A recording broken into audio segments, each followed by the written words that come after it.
Amrit noni pain oil, ನೋವಿಗೆ ವಿರಾಮ, ದೇಹಕ್ಕೆ ಆರಾಮ. ಈಗ ಮತ್ತೆ ಹೆಚ್ಚು ಮಾಡಬೇಕು ಅಂತ ಯೋಚನೆ ನಡೀತಾ ಇದೆ ಅಲ್ಲಿ. ರಾಮಲಿಂಗಾರೆಡ್ಡಿ ಅವರು ನಾನೇನ್ ಕಮ್ಮಿ, ನಾನು ಬಸ್ ದರ ಹೆಚ್ಚಿಗೆ ಮಾಡ್ತೀನಿ. ಕಾಂಪಿಟಿಷನ್ ಇಳಿದಿದ್ದಾರೆ ಈ ಮಂತ್ರಿಗಳು, ಸ್ಪರ್ಧೆಗಿಳಿದಿದ್ದಾರೆ ಬೆಲೆ ಹೆಚ್ಚು ಮಾಡೋದ್ರಲ್ಲಿ. ಅವ್ರು ಹೆಚ್ಚು ಮಾಡಿದ್ರು, ನಾನೇಕೆ ಹೆಚ್ಚು ಮಾಡಬಾರ್ದು? ನನ್ನ ಡಿಪಾರ್ಟ್ಮೆಂಟ್ ಅಲ್ಲೂ ಹಣ ಇಲ್ಲ. ಹೀಗೆ ಸರ್ಕಾರ ಒಂದಾದ ನಂತರ ಒಬ್ಬರಾದ್ರ ಒಬ್ಬರು ಮಂತ್ರಿಗಳು ಬೆಲೆಯನ್ನೇ ಹೆಚ್ಚು ಮಾಡತಕ್ಕಂತ ಇದರಲ್ಲಿ ತೊಡಗಿದ್ದಾರೆ. ಇನ್ನೊಂದಿಷ್ಟು ಜನ ಮಂತ್ರಿಗಳು ಅವರು ಬೆಲೆಯನ್ನು ಹೆಚ್ಚಳ ಮಾಡೋದು, ಜೊತೆನಲ್ಲಿ ಈ ಸರ್ಕಾರದಲ್ಲಿ ಒಳ್ಳೆ ಹೆಸರು, ಇದೆಲ್ಲ ಮುಗೀತು ಕತೆ. ಒಂದು ವರ್ಷದಲ್ಲಿನೇ ಈ ಸರ್ಕಾರಕ್ಕೆ ಎಷ್ಟು ಕೆಟ್ಟ ಹೆಸರು ಬರಬೇಕು, ಕೆಟ್ಟ ಹೆಸರು ಬಂದಾಯ್ತು. ಇನ್ನೇನು ಉಚ್ಚುಮುಂಡೆ ಮದುವೆನಲ್ಲಿ ಉಂಡವನೇ ಜಾಣ, ಗಾದೆ ಬಹಳ ಚೆನ್ನಾಗಿದೆ. ಉಚ್ಚುಮುಂಡೆ ಮದುವೆನಲ್ಲಿ ಉಂಡವನೇ ಜಾಣ ಅನ್ನೋ ರೀತಿನಲ್ಲಿ ಈ ಸರ್ಕಾರದಲ್ಲಿ ಅರ್ಧ ಡಜನ್ DCMಗಳು ಆಗೋದಕ್ಕೆ ಹೊರಟಿದ್ದಾರೆ. ಈ ಸರ್ಕಾರ ಎಷ್ಟು ದಿನ ಇರುತ್ತೋ ಬಿಡುತ್ತೋ ಗೊತ್ತಿಲ್ಲ.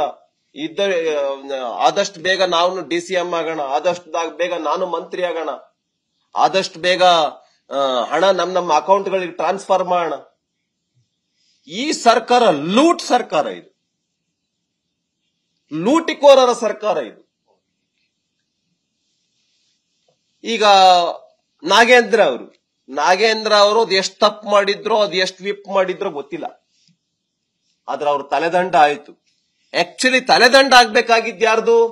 ಮುಖ್ಯಮಂತ್ರಿದು. ಫೈನಾನ್ಸ್ ಮಿನಿಸ್ಟರ್ ಮುಖ್ಯಮಂತ್ರಿ ಸಿದ್ದರಾಮಯ್ಯ ಅವರು. ಇದೆಲ್ಲ ಅಕೌಂಟ್ಗಳು ಇಷ್ಟೊಂದು ದೊಡ್ಡ ಪ್ರಮಾಣದಲ್ಲಿ ಅಕೌಂಟ್ಗಳಿಗೆ ಹಣ ಹೋಯ್ತಲ್ಲ, ಸಿದ್ದರಾಮಯ್ಯ ಅವ್ರೇನ್ ನಿದ್ರೆ ಮಾಡ್ತಾ ಇದ್ರ? ನಾಚಿಕೆ ಆಗಲ್ಲ ಸಿದ್ದರಾಮಯ್ಯ ಅವರಿಗೆ? ಕರ್ನಾಟಕ ರಾಜ್ಯದ ಮಹರ್ಷಿ ವಾಲ್ಮೀಕಿ ಅಭಿವೃದ್ಧಿ ನಿಗಮದ ಹಣ ತೆಲಂಗಾಣಕ್ಕೆ ಹೋಗುತ್ತೆ ಅಂತ ಹೇಳಿದ್ರೆ ಮುಖ್ಯಮಂತ್ರಿಗಳೇನ್ ನಿದ್ರೆ ಮಾಡ್ತಾ ಇದ್ರ? 13-14 ಜನ ಇದ್ರೊಳಗೆ ಇನ್ವಾಲ್ವ್ ಆಗಿದ್ದಾರೆ ಅಂತ ಅಂದ್ರೆ, ಇನ್ನು ಜಾಸ್ತಿ ಜನ, 20 ಜನಕ್ಕಿಂತ ಹೆಚ್ಚು ಜನ ಇನ್ವಾಲ್ವ್ ಆಗಿದ್ದಾರೆ ಅಂತ ಸುದ್ದಿ ಇದೆ. ಅನೇಕ ಜನ ಅಧಿಕಾರಿಗಳು ತಲೆದಂಡ. ಅಧಿಕಾರಿಗಳಿಗೆ ರಕ್ಷಣೆನೇ ಇಲ್ಲ ಬಿಡಿ, ಅವ್ರಿಗೆ ಒಂದೇ ಬಾಕಿ. ಮುಖ್ಯಮಂತ್ರಿಗಳು ಸರ್ಕಾರದ ರಕ್ಷಣೆ ಇಲ್ಲ, ಏನು ಒಂದೇ ಹಗ್ಗ ನೋಡ್ತಾರೆ ಅವರು, ಧಮಕಿ ಹಾಕ್ತಾರೆ ಅಧಿಕಾರಿಗಳಿಗೆ. ಎಸ್, ಜೀವ ಬೆದರಿಕೆ ಇದೆ.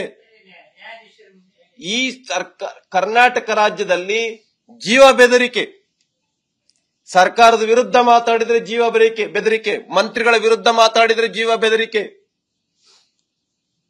ಸರ್ಕಾರದಲ್ಲಿ ಯಾರಿಗೂ ರಕ್ಷಣೆ ಇಲ್ಲ. Law and order totally failure.